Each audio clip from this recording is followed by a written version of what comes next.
It is Friday, April 24th. Let's talk PlayStation. Alright everyone, hello. Starting off as always with our PlayStation Plus reminder, the April games that are currently available, Uncharted 4 and Dirt Rally 2.0. You got plenty of time to grab these. Let's also not forget the Play at Home initiative. This is the Uncharted Collection and Journey, also available until May 5th, so plenty of time to grab these or add them to your library.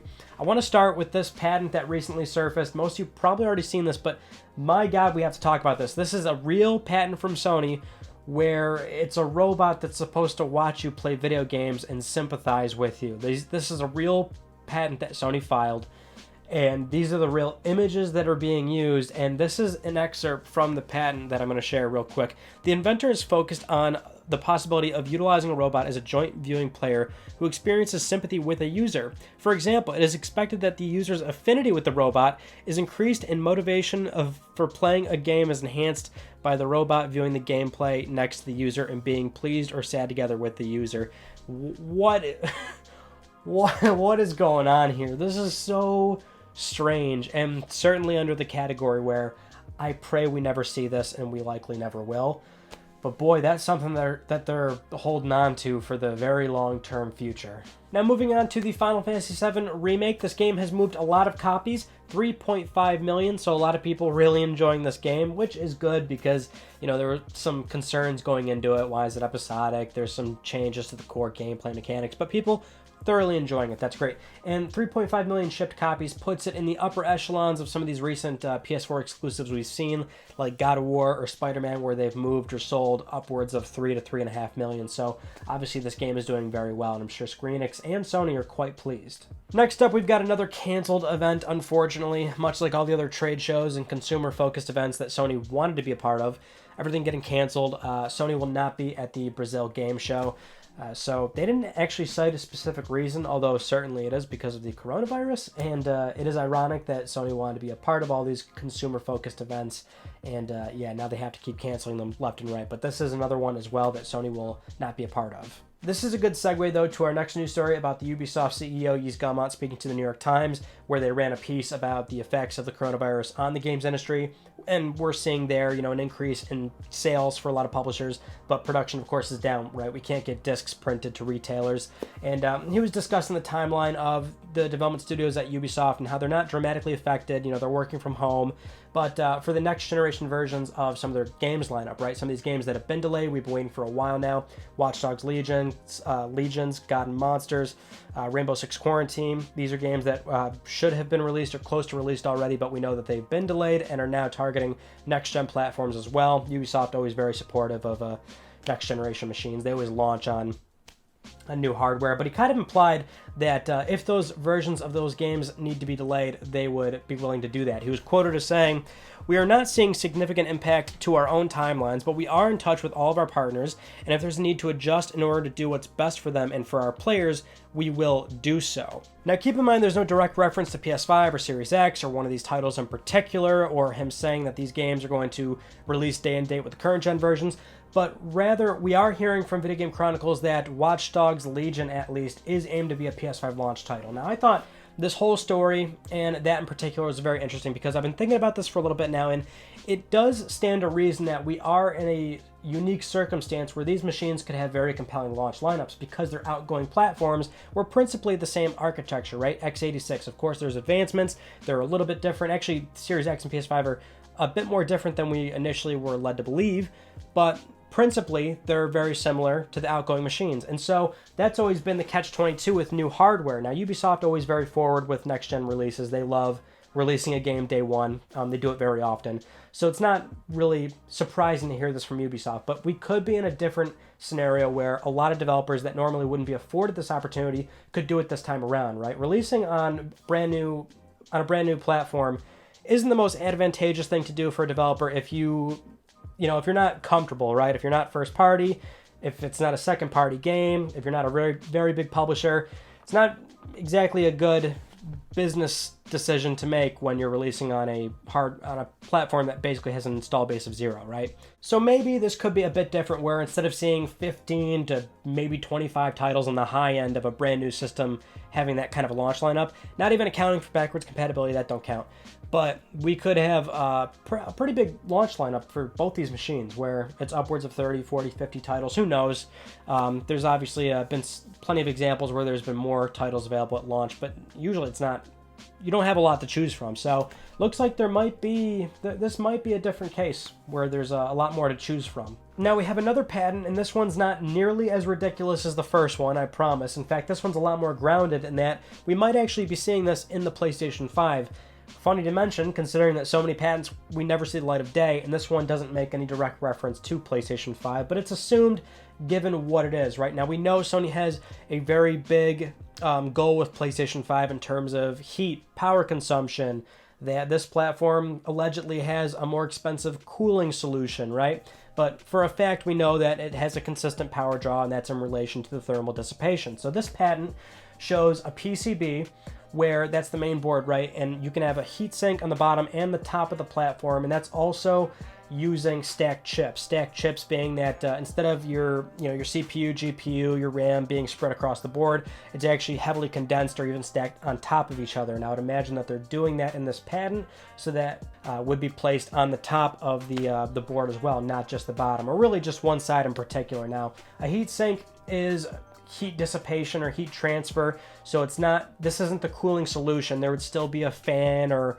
whatever they're going to actually do, but basically this kind of implies that you would be able to cool the board from two different angles. Of course, you still have vents, so you can put vents on both sides, the top, and maybe even a little bit on the bottom, because the console's still going to have like little feet, right, like little nubs that lift it up like like 1/6 of an inch, who knows. But they could put vents wherever this thing needs to have vents, and however they're going to move air out of the system, the heat sinks are there to do that, right? They're transferring heat, and so that's what this patent is showing. Now, it's interesting, and I don't know if it's really for PlayStation 5. It's an interesting design, but what I will go as far to say is, and I wanted to mention this one as well, but we just haven't been having time lately, all these console design mock-ups. Now, there's so many of these going around because we have the DualSense now, right? So people are taking that design language and putting it into a theoretical box. Now, that's fine. I don't pay much attention to them, and I would caution that most of you not do that too, because the problem with these mock-ups, as cool as they are, that's the problem. They're just being cool arbitrarily, and they're not thinking about the actual thermal implications that these things are supposed to be worrying about, right? Like, an engineer has a pretty big problem with worrying about that. So the box design, the console design, the shape of this thing, how it will look with where the vents are placed. I mean, this is all very important stuff, right? So as much as Sony's going to try and make a very cool looking consumer tech device to put into your house, they're not going to, they can't just design it first and then put the electronics in it later, right? It's very much electronics first, knowing what they have to work with, and then designing a box around that. And so if this patent were to be a thing that they're actually going to be using this in PlayStation 5, if this is the main technical makeup of the platform, then this would give us an idea that Sony is still very much aiming for not only making sure this thing is cool and quiet, but that they are allowed to have a box that isn't as bulky as it would need to be, right?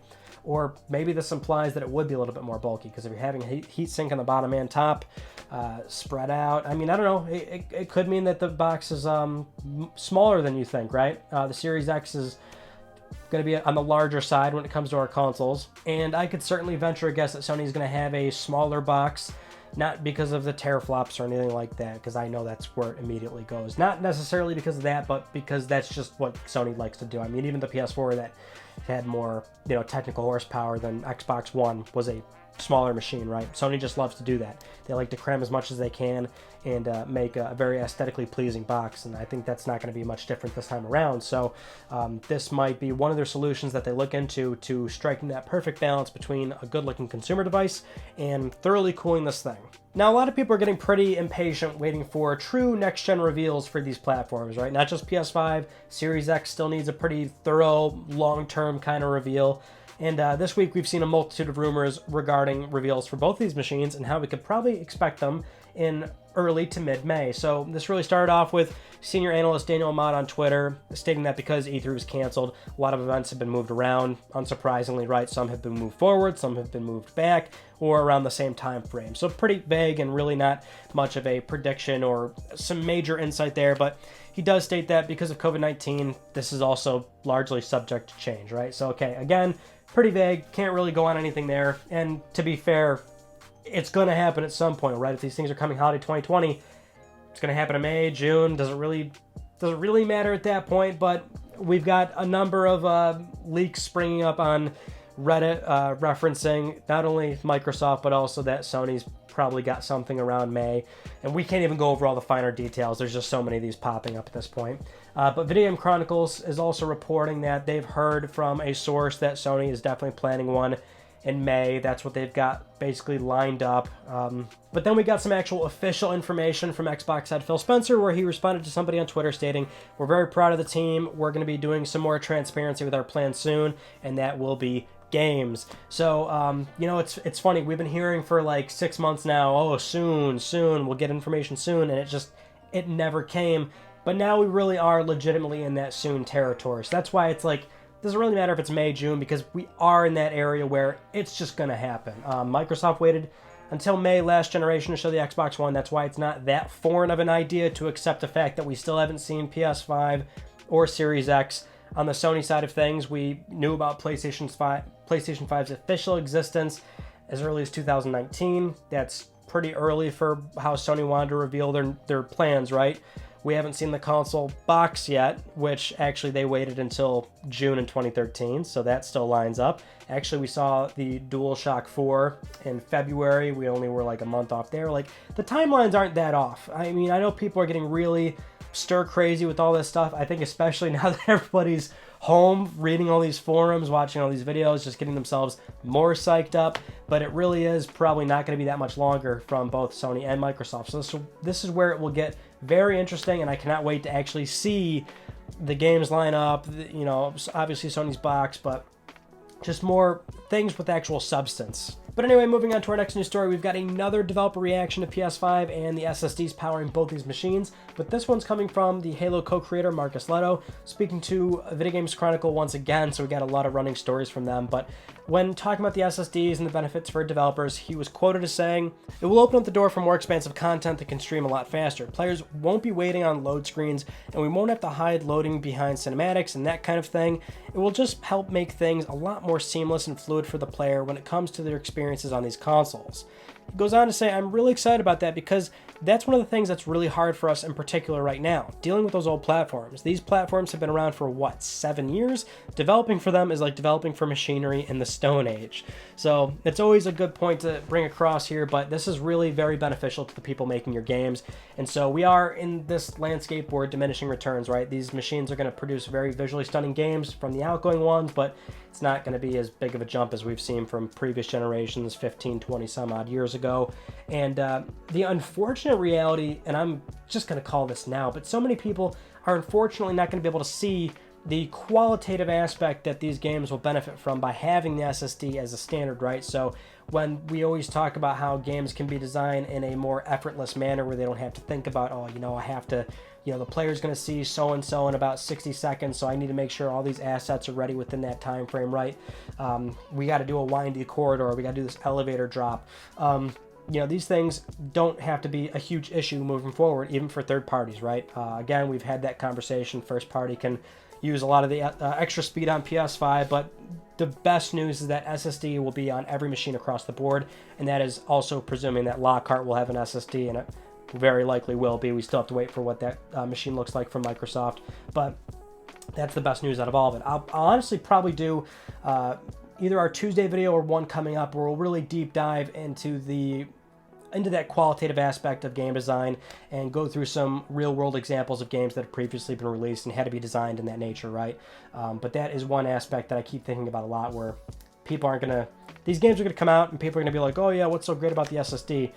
Besides the loading screens, and it's like dynamically the games, the way that the game was made has already benefited from it, but players just won't see that. Now, we've got two news stories that I wouldn't even really consider meaningful news or unsurprising news, but I think it's still important to bring up, if only because, like we mentioned, people are just getting a bit impatient here. But if it wasn't obvious enough, there's still a lot of unknowns about PS5 that we don't know. Coming from the former principal software engineer on PS5, Matt Hargett, on Twitter, had responded to, you know, the typical nonsense that you'd find on Twitter threads, but basically saying that there's a lot we don't know about PS5, and he's formerly from Sony, so not working at the company anymore. And he's very much treading lightly on whatever NDA he initially signed when working at Sony, so he can't go into specifics, of course, but being that vague enough, obvious that there's a lot of things we don't know about PS5, even though we have learned a lot. The road to PS5 did tell us a plentiful amount about the platform, but there's still a lot of unknowns.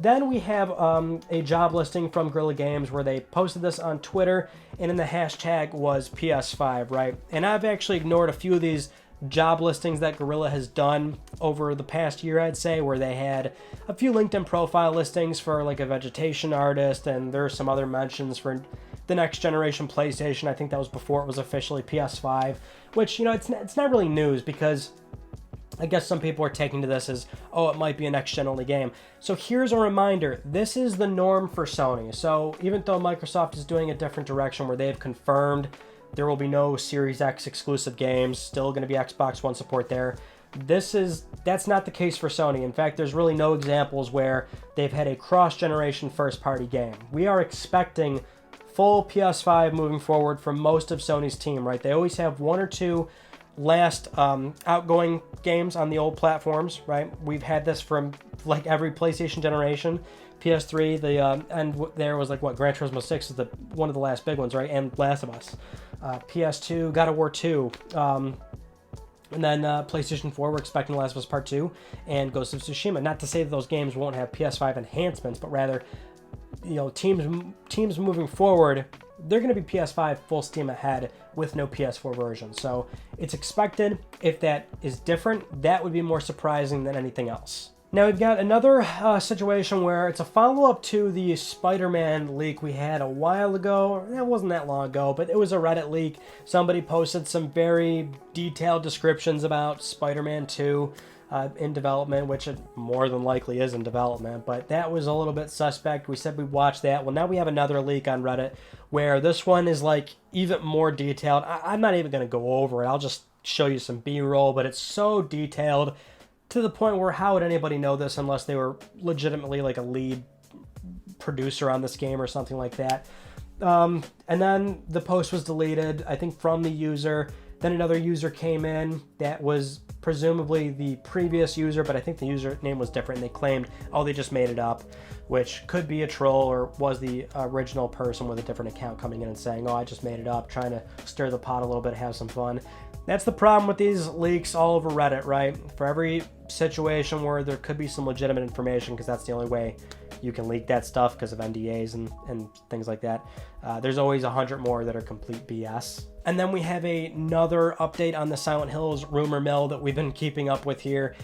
This one from Recent Era with Catharsis T, again, previously leaking and kind of filling us in on this stuff of what they potentially know.